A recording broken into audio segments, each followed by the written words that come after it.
කාමයේ ඉහවහා ගිය තරුණ දරුවෙකුට පින්වතුනි තවත් තරුණියක් හරි සාරයි.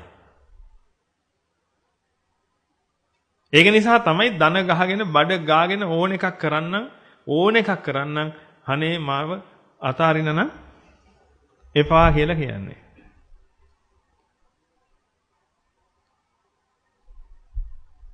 මන් දෙයයන් වහන්සේන උට පිරිමිකම දෙන්නේ නැහැ තව අද්දව කෝටියකටවත්. එච්චර කුණු කොල්ලට විකුණලා දානවා නම් පිරිමිකම. නමුත් පින්වතුනි ඒ වෙලාවට එතන ඒ මානසිකත්වයට ගියොත් එහෙම පින්වතුනි දුක හිතෙනවා. ඒ මානසිකත්වයේ ඒ තරම් නීච වෙලා පින්වතුනි නීච වෙලා.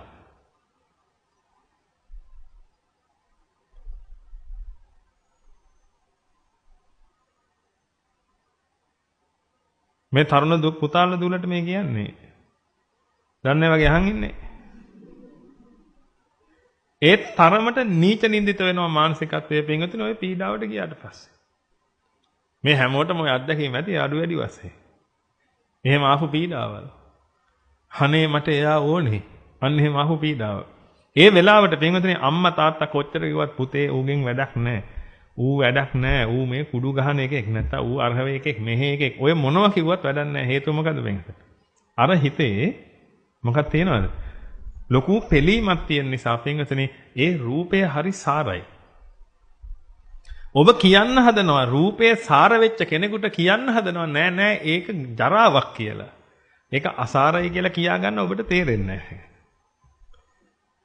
ඒකයි අපි කියන්නේ දරුවෙක් හදන්න කලින් කසාද බඳින්න කලින් ඇවිදින්න මෙහෙ ඉඳලා බලන්න ටික කාලයක් කියලා.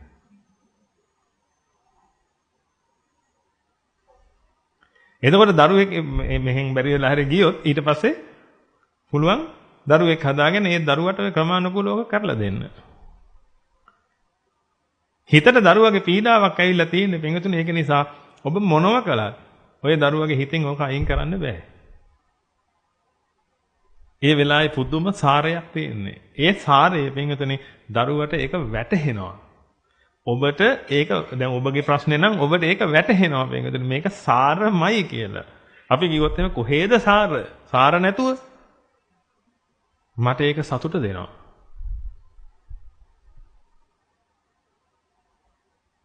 ඒ කියන්නේ හිතන කොටත් මට හරි සතුටුයි. සාර නැහැ කියන්නේ. ඒ කියන්නේ හිතන කොටත් මට හරි සතුටු මොකද හේතුව පින්වතුනි? මහත් දැඩි පෙලීමකින් ඉන්නේ පින්වතුනි. ඒ පෙලීමකින් ඉන්න නිසා මේ රූප වේදනා සංඥා සංකාර විඥාන කියන මේ හැම එකක්ම හරි සාර විදියට පේන්නේ. ඒකයි මේ ලෝක සත්‍යයට පින්වතුනි ඒ විදිහට මේ හැම එකක්ම පේන්නේ.